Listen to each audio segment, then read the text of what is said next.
नमस्कार साथियों, प्रताप क्लासेस के यूट्यूब प्लेटफॉर्म पर आप सभी का हार्दिक स्वागत है, अभिनंदन है। प्रीवियस ईयर क्वेश्चन पेपर हम सोल्यूशन कर रहे हैं राजस्थान कर्मचारी चयन बोर्ड के। तो पेपर है आज हमारा जेईएन मैकेनिकल डिप्लोमा 2016 का, और क्रम की बात करें तो हमारा आज पेपर नंबर 9 आ चुका है।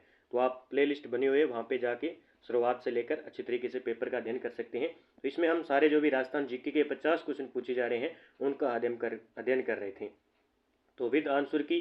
और इसमें साथ में आपको जो प्रत्येक जो ऑप्शन है उसका मैं तथ्य भी बताऊंगा। तो आपके एग्जाम के लिए महत्वपूर्ण होने वाला है। तो पिछले प्रश्नों से तैयारी, सफलता का आसान रास्ता, ये हमारा लोगो है। तो इसके साथ हम तैयारी करेंगे। तो देखिए, आज का पहला प्रश्न है हमारा, बड़ा अच्छा प्रश्न है कि किसानों से वसूल की जाने वाली विविध लाग बागों का उल्लेख किस में प्राप्त होता है। हमें हमें कुछ ताम्र पत्र दिए हुए हैं, वहाँ से पूछा गया कि किसानों से वसूले जाने वाले प्रमुख जो लाग बाग थे उसका उल्लेख किस में मिलता है। पुर ताम्रपत्र जो 1535 ईस्वी का है, या चोकली ताम्रपत्र 1483 ईस्वी का है, या खेरुद्वा ताम्रपत्र 1437 ईस्वी का है, या आहाड़ ताम्रपत्र है 1206 ईस्वी का। तो इसका आंसर होगा चोकली ताम्रपत्र 1483 ईस्वी का। इस चोकली ताम्रपत्र में जो है, इसमें जैसे पटेल है, और हम बात करें सुथार है, ब्राह्मणों द्वारा खेती किए जाने का उल्लेख मिलता है इस चोकली ताम्रपत्र में। यहाँ पे हमें दिया हुआ एक पूर्व ताम्रपत्र 1535 का। इसमें जो ये पूर्व ताम्रपत्र है, ये हम बात करें तो ये महाराणा विक्रमादित्य के समय का है। कौन सा? पूर्व ताम्रपत्र। फिर आपको यहाँ पे मिला हुआ है कि आहड़ ताम्रपत्र 1206 की बात करें तो इसमें जो है आहड़ ताम्रपत्र के अंदर जो गुजरात के सोलंकी राजा भीमदेव सेकंड था, ठीक है, उसके बारे में है, 1263 ईस्वी के बारे। इसमें गुजरात के मूलराज से लेकर भीमसिंह सेकंड तक के सोलंकी राजाओं का वंशावली दी गई है इस आहड़ ताम्रपत्र के अंदर। इस ताम्रपत्र के अंदर जो भीम सेकंड है उसको परम भट्टारक, महाराजा धीराज, परमेश्वर, अभिनव, सिद्धांत की भी उपाधियां दी गई है। फिर आपको मिला है यहाँ पे खेरोदा ताम्रपत्र 1437 ईस्वी का।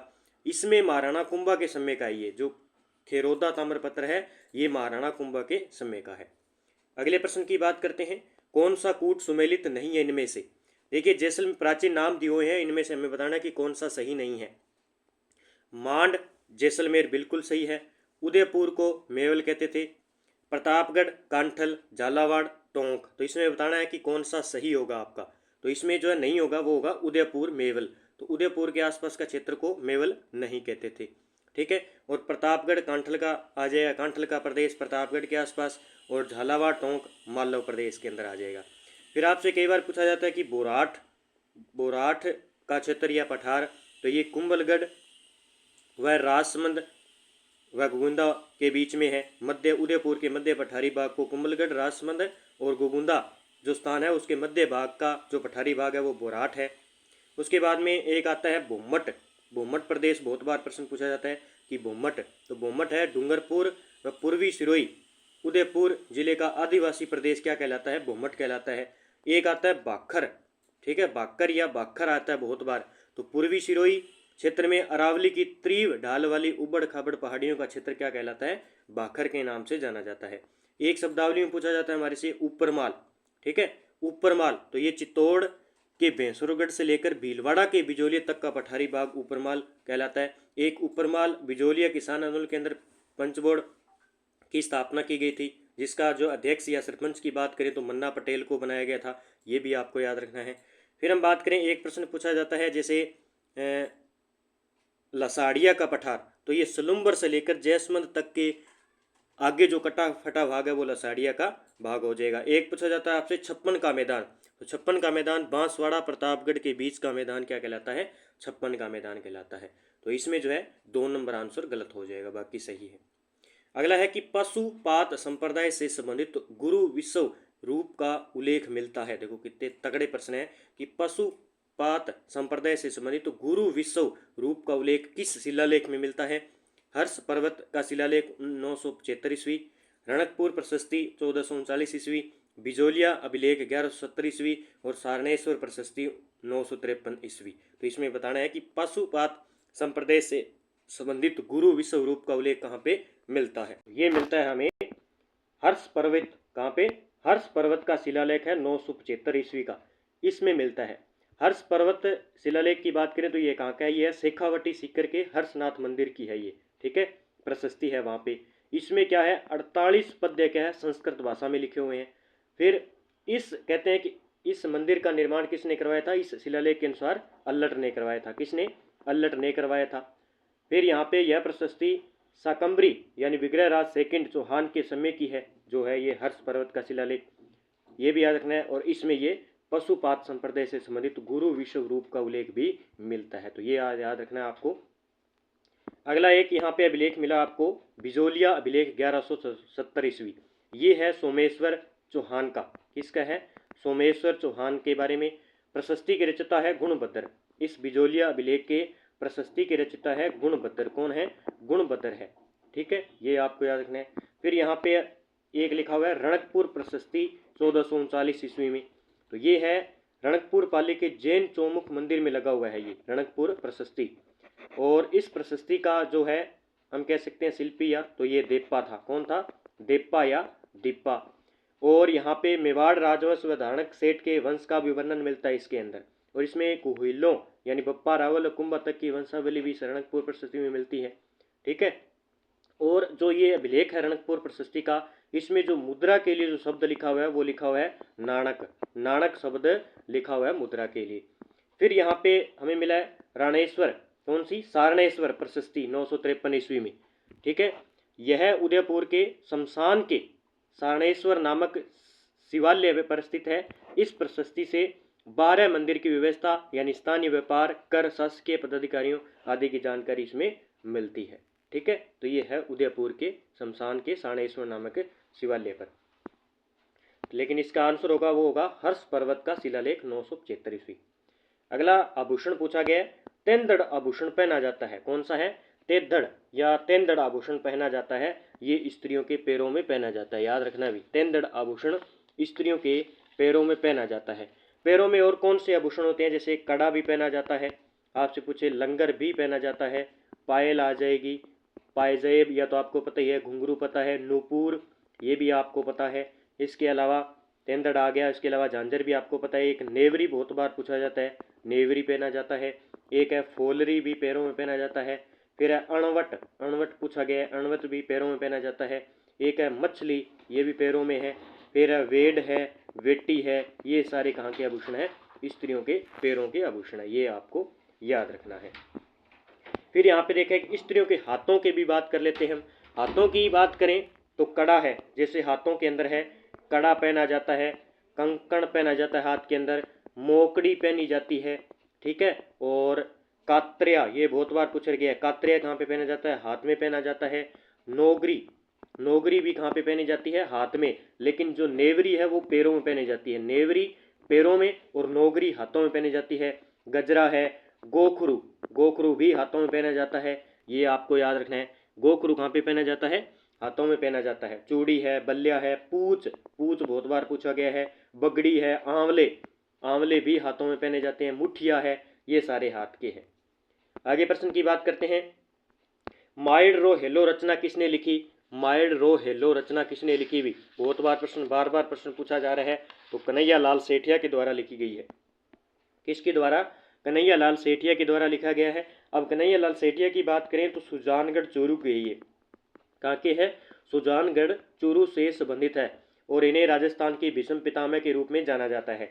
अब मैं कुछ आपको इनकी राजस्थान में कृतियाँ बताता हूँ कि राजस्थान में कौन कौन सी कृतियाँ इनकी है। देखिए, एक तो है रमणीया रा सोरठा, इनकी राजस्थान में कृति है रमणीया रा सोरठा, ये भी किनकी है, कन्हैया लाल सेठिया की है। एक है गल गचिया, गल गचिया, ये भी इनकी राजस्थानी के अंदर है। ठीक है, और मैं बात करूँ लिल्टांस, बहुत बार एग्जाम में पूछा गया है, लिल्टांस पूछा गया है। एक मिंजर पूछा गया है, मिंजर भी इनकी है। ठीक है, मिंजर इनकी है। और मैं बात करूँ कुक्कू, ये भी याद रखना, कुक्कू भी इनकी है। एक है माइड्रो हेलो, एक है शब्द, ये पूछा गया अभी, शब्द है। और एक है सत्यवाणी, कौन सी, सत्यवाणी। तो राज्य रमणीय रसोटा, गलगचियो, लिल्टांस, कुक्कू, शब्द, सत्यवाणी, मिंजर, एक है लिक लिकोड़ियो, वो भी याद रखना राजस्थानी, जैसे में बोला कि के मंड है लिक लिकोड़ियो। जमीन रो धनी कुण, ये बहुत बार प्रश्न पूछा गया है, जमीन रो धनी कुण, ये भी इनकी है। ठीक है, राजस्थानी के अंदर है।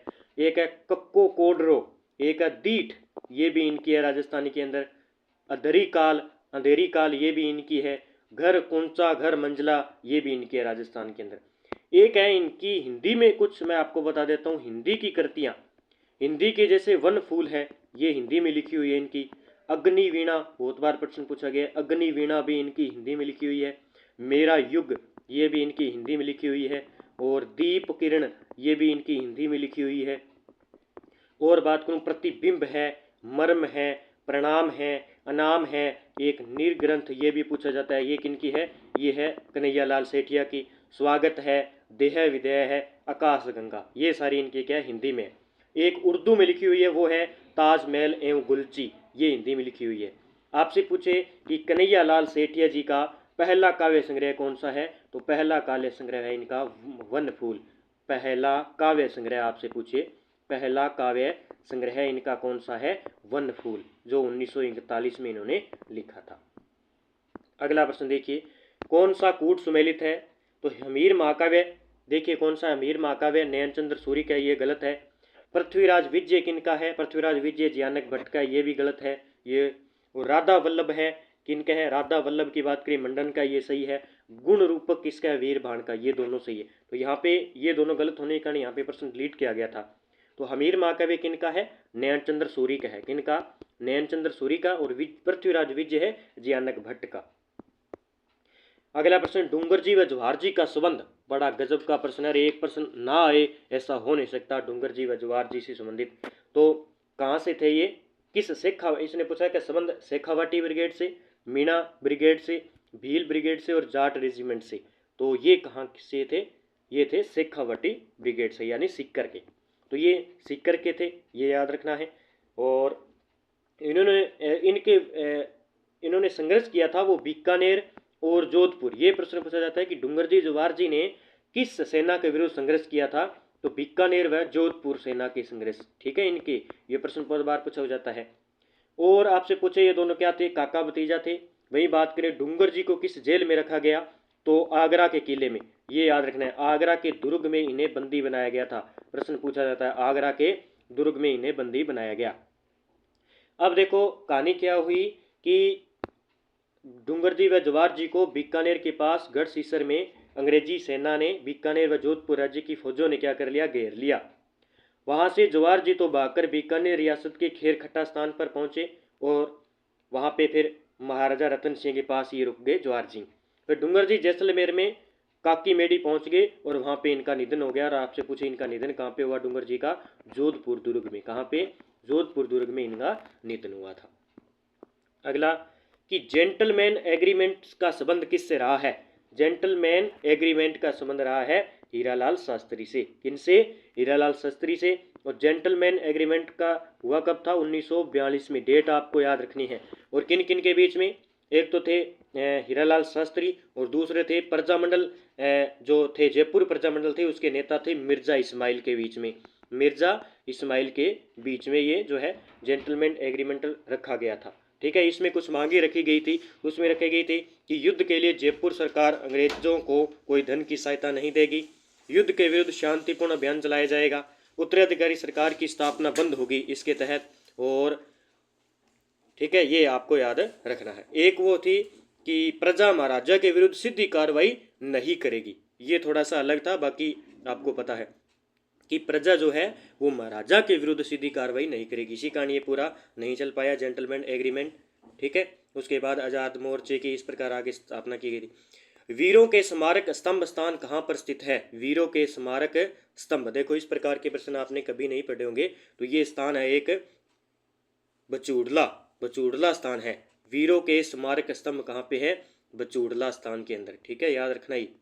अगला प्रश्न है कि भरत है, सूप है, हुरमजी है, आरी किससे संबंधित है। ये सारे के सारे नए प्रश्न है अभी। भरत है, सूप है, हुरमजी और आरी किससे संबंधित है, तो ये संबंधित है कढ़ाई व पेचवर्क से। देखिए हस्तकला का ये प्रश्न है कि भरत है, सूप है, हुरमजी और आरी का संबंध है कढ़ाई व पेचवर्क कला से। अगला प्रश्न है कि 1857 की क्रांति के समय नसीराबाद छावनी में कौन सी नेटिव इन्फेंट्री नियुक्त थी, तो ये थी इसमें अंदर 15वीं बंगाल नेटिव इन्फेंट्री थी, ठीक है, नसीराबाद के अंदर। अजमेर रियासत के इतिहास में पहली बार जवाहर दिवस कब बनाया गया? जवाहर दिवस कब बनाया गया था? तो ये बनाया गया था 16 नवंबर 1930 को। जवाहर दिवस कब बनाया गया? 16 नवंबर 1930 को सबसे पहले जो है जवाहर दिवस बनाया गया 16 नवंबर 1930। फिर आपसे पूछे कि जोधपुर रियासत के अंदर हम बात करें, जोधपुर प्रजामंडल के अंदर एक दिवस बनाया गया, कौन सा? कृष्णा दिवस। कृष्णा दिवस बनाया गया 1936 में। एक आता है बीकानेर प्रजामंडल, हम कह सकते हैं बीकानेर रियासत के अंदर बिरबल दिवस बनाया गया था। कौन सा? बिरबल दिवस, जिसकी डेट पूछी जाती है 17 जुलाई 1946 को। ठीक है, ये याद रखना है। वही बात करें तो इस बीकानेर प्रजामंडल की स्थापना कहाँ पे की गई थी? कलकत्ता के अंदर की गई थी। और इस बीकानेर प्रजामंडल के जो संस्थापक थे, हम कह सकते हैं अध्यक्ष थे, वो थे मग्गा राम वेद। और 1936 में इस बीकानेर प्रजामंडल की स्थापना हुई थी। अगला प्रश्न पूछा है कि राजस्थान में एकी आंदोलन की शुरुआत किसने की थी? राजस्थान में एकी आंदोलन की शुरुआत मोतीलाल तेजावत के द्वारा की गई थी, न कि विजय सिंह पथिक। याद रखना कि मोतीलाल तेजावत को। ठीक है, तो आपसे पूछे कि बिजोलिया किसान आंदोलन का जनक किसे कहते हैं? विजय सिंह पथिक को कहते हैं। और किसान आंदोलन का जनक भी किसे कहते हैं? विजय सिंह पथिक को। सागरमल गोपा का संबंध आपको पता है जैसलमेर से है। इन्हें जो है जेल के अंदर जिंदा जला दिया गया था, सागरमल गोपा। ठीक है, रघुनाथ का मुकदमा और जैसलमेर का गुंडा राज, कुछ पुस्तकें भी थी इनकी। अगला प्रश्न है कि 1578 ईस्वी में कुंभलगढ़ पर किसने आक्रमण किया था? 1578 ईस्वी में कुंभलगढ़ पर किसने आक्रमण किया था? शहबाज खान ने। और शहबाज खान कौन था? अकबर का सेनानायक था। अकबर का सेनानायक था। अगला प्रश्न है कि धूलकोट का संबंध राजस्थान की किस सभ्यता से रहा है? धूलकोट का संबंध तो ये है आहड़ सभ्यता से। ठीक है, धूलकोट आघाटपुर और आहड़ सभ्यता को कहा जाता है। और ये है कहाँ पे? उदयपुर के अंदर है। कहाँ पे है? उदयपुर के अंदर है। महारानी विक्टोरिया के स्वर्ण जुबली उत्सव में भाग लेने के लिए 1887 ईस्वी में मारवाड़ के प्रतिनिधि के रूप में इंग्लैंड किसे भेजा था? बड़ा बढ़िया प्रश्न है। तो ये हो जाएगा प्रताप सिंह। कौन था? प्रताप सिंह। अगला प्रश्न है कि मांडव ऋषि की तपोस्थली मांडव कला के 16 प्राचीन मंदिर स्थित है। मांडव ऋषि की तपोस्थली मांड कला के 16 प्राचीन मंदिर कहाँ पे स्थित है? तो ये है टोंक के अंदर। किस में है? टोंक जिले के अंदर है। ये नया प्रश्न है अभी। अगला प्रश्न देखिए, अगला प्रश्न है कि कौन सा कूट सुमेलित नहीं है? इसमें हमें बताना है राजवंश दियो, जैसे जोधपुर के अंदर राठौड़ वंश थे, अजमेर में भाटी थे, बिल्कुल गलत है। अजमेर में चौहान वंश था, जयपुर में कछुआ वंश था और सिरोही के अंदर देवड़ा चौहान, ये भी सही है। तो इसमें 2 नंबर गलत हो जाएगा। अगला प्रश्न पूछा है कि कवि चंद्र बरदाई ने राजपूत राजवंशों की सूची दी है। कवि चंद्र बरदाई ने राजपूतों की जो राजवंश है उसकी सूची दी है 36। ठीक है, कितनी? 36। प्रताप सिंह भारत को किस जेल के तहत बरेली जेल भेजा गया था? प्रताप सिंह भारत को। ठीक है, प्रताप सिंह भारत की बात करें, ये 1893 ईस्वी से लेकर 1918 तक रहे। और ये है कहाँ के प्रताप सिंह भारत? सबसे पहले तो शाहपुरा के थे। ठीक है, और इनके पिता थे केसरी सिंह भारत और इनके चाचा थे जोरावर सिंह भारत। इन्हें गिरफ्तार किया गया था किस संयंत्र के? तो ये बनारस पट संयंत्र में फंसे थे। ठीक है, बनारस संयंत्र के पट संयंत्र के अंदर फंसे थे। और वहीं बात करें इन्हें जेल भेजा गया था, वो भेजा गया था बरेली के अंदर। कौन सी जेल में? बरेली जेल के अंदर भेजा गया था। ये आपको याद रखना है। तो बरेली जेल में एक तो इनको भेजा गया था। और आगे बात करते हैं। आगे देखिए, आगे हम बात करें प्रताप सिंह भारत और अर्जुनलाल सेठी के बारे में बात करें तो ये 1880 से लेकर 1941 तक रहे। और सेठ हार्डी बम कांड, आरा हत्याकांड, काकोरी कार्यवाही के अंदर इन्हें फंसाया गया था। और ये कहाँ के थे? जयपुर के थे। और इन्हें वेलूर जेल में 5 वर्ष तक नज़रबंद किया गया था अर्जुनलाल सेठी को। फिर विजय सिंह पथिक से पूछे कि कौन सी जेल में? तो इन्हें टोडगढ़ जेल में। गोपाल सिंह खरवा को तिहाड़ जेल में रखा गया था। वहीं बात करें केसरी सिंह भारत को हजारीबाग जेल में रखा गया था। ये प्रश्न बार बार पूछे जाते हैं। केसरी सिंह भारत प्रताप सिंह भारत के पिता, इन्हें प्यारेलाल, जो एक साधु थे प्यारेलाल, उनके हत्याकांड में इन्हें फंसाया गया था। और एक कहा जाता है कि इन्होंने अंग्रेज हुकूमत के प्रति बगावत भी की थी। और अब देखो, कृष्ण सिंह भारत इनके पुत्र थे केसरी सिंह भारत, केसरी सिंह भारत के पुत्र थे प्रताप सिंह भारत, और केसरी सिंह भारत के भाई थे जवाहर वो। ठीक है, तो ये आपको क्रम भी याद रखना है आपको। राजस्थान में कर्क रेखा किस जिले से होकर गुजरती है? तो राजस्थान में कर्क रेखा गुजरती है अपने बांसवाड़ा से। ठीक है, बांसवाड़ा से गुजरती है। राजस्थान में 56 का मैदान विस्तीर्ण है। राजस्थान में 56 का मैदान, तो इसमें पहले मैंने बताया था 56 का मैदान किन किन के बीच में है। 56 का मैदान बांसवाड़ा, डूंगरपुर व चित्तौड़गढ़, प्रतापगढ़ व बांसवाड़ा, चित्तौड़गढ़, प्रतापगढ़, उदयपुर व राजसमंद के अंदर। तो जो 56 का मैदान है वो बांसवाड़ा व प्रतापगढ़ के बीच में है। प्रतापगढ़ व बांसवाड़ा जिला इसका आंसर हो जाएगा। अगला प्रश्न है कि रचना विधि के आधार पर अरावली पर्वत है, तो एक है मोड़दार है। किस प्रकार है, हम बात करें रचना विधि के आधार पर मोड़दार है। ठीक है। आगे है कि राजस्थान के आंतरिक प्रवाह क्षेत्र की सबसे बड़ी नदी कौन सी हो जाएगी। आंतरिक प्रवाह की सबसे बड़ी नदी इसमें कौन सी हो जाएगी, घग्गर नदी हो जाएगी। कौन सी, घग्गर नदी हो जाएगी आंतरिक प्रवाह की सबसे बड़ी नदी। ठीक है, याद रखना है आपको, घग्गर नदी कहाँ पे है, कौन सा जिला बसा हुआ है, हनुमानगढ़ घग्गर नदी के ऊपर। कांतली नदी सीकर के अंदर है और बाणगंगा जयपुर के अंदर है। ठीक है, ये आपको याद रखना है। अगला प्रश्न देखिए, वह नदी जिसका उद्गम मध्य प्रदेश में होता है राजस्थान में बहती और खंपात की खाड़ी में गिर जाती है, तो कौन सी नदी आ जाएगी इसमें, माही नदी आ जाएगी। कौन सी, माही नदी। ठीक है, इसका उद्गम होता है मध्य प्रदेश से, फिर राजस्थान में बहती और खंपात की खाड़ी में गिर जाती है। अगला प्रश्न है कि राजस्थान में सर्वाधिक औसत वार्षिक वर्षा किस जिले में होती है, झालावाड़ में। कहाँ पे होती है, झालावाड़ के अंदर। राजस्थान में कोपेन वर्णित BWHW जलवायु मिलती है। कोपेन वर्णित BWHW, ठीक है, BWHW यानी उष्ण कटिबंधीय शुष्क जलवायु प्रदेश इसको कहते हैं। और जिसमें लिखा होता है BSHW वो होता है अर्ध शुष्क स्टेपी जलवायु प्रदेश। तो इसमें जो है BWHW यानी उष्ण कटिबंधीय शुष्कीय जलवायु प्रदेश के अंदर जैसलमेर, जोधपुर, फलोदी, बीकानेर, गंगानगर, हनुमानगढ़ और चूरू आ जाता है। ठीक है, तो इसका आंसर क्या होगा, जैसलमेर, बीकानेर और गंगानगर आ जाएगा। वही हम बात करें BSHW के अंदर जो अर्ध शुष्क स्टेपी जलवायु है उसमें बाड़मेर है, जालोर है, पाली है, जोधपुर, नागौर, चूरू, सीकर, झुंझुनू जिले आ जाते हैं। अगला प्रश्न देखिए, राजस्थान में मिश्रित लाल व काली मिट्टी में सामान्यतः कौन सी फसलें उगाई जाती है। लाल व काली मिट्टी के अंदर कौन सी फसल, कपास व मक्का उगाई जाती है। ठीक है। अगला प्रश्न है कि राजस्थान की कितने प्रतिशत भू क्षेत्र पर वनों का विस्तार है, मार्च 2011 के अनुसार है तो 9.55। होने कितने चाहिए, 33% भूभाग पर हमने वार किया वन होने चाहिए, लेकिन कितने हैं, 9.55% भाग पर ही है। राजस्थान में प्रथम जैविक उद्यान कहाँ स्थापित किया गया है। राजस्थान का प्रथम जैविक उद्यान, तो राजस्थान का प्रथम जैविक उद्यान जो है वो है, इसमें तो ऑप्शन नहीं है, लेकिन सज्जनगढ़ उदयपुर में स्थापित किया गया है राजस्थान का प्रथम जैविक उद्यान। ठीक है। अगला प्रश्न देखिए, राजस्थान में सेम समस्या से गंभीरता प्रभावित जिले कौन से, यानी सेम की समस्या से ग्रसित जिले कौन से हैं राजस्थान के, तो हनुमानगढ़ और गंगानगर। अगला प्रश्न देखिए, राजस्थान में मसालों के समग्र उत्पादन में कौन से जिले अग्रणी हैं, तो कोटा और झालावाड़। राजस्थान का लगभग 30% सरसों उत्पादन क्षेत्र कौन सा करता है, तो भरतपुर ही करता है। ठीक है, सेवर भरतपुर में भी एक। आगे देखिए, वर्ष 2012 की पशु गणना के अनुसार राजस्थान में सबसे अधिक पशु संख्या, वर्ष 2012 के अनुसार, तो ये तो हम याद नहीं करेंगे, लेकिन 2019 के बारे में मैं आपको बता देता हूँ कि सर्वाधिक जो है पशु की संख्या अधिक बकरियां हैं, सबसे ज़्यादा बकरियां हैं। ठीक है, ये याद रखना आपको, सबसे ज़्यादा कौन सी है, बकरियां हैं, उसके बाद में गाय हैं, फिर भैंस है, फिर भेड़ है, इस प्रकार क्रम है इनका। ठीक है, और राज्य में कुल पशुधन है 568.0 लाख पशुधन है।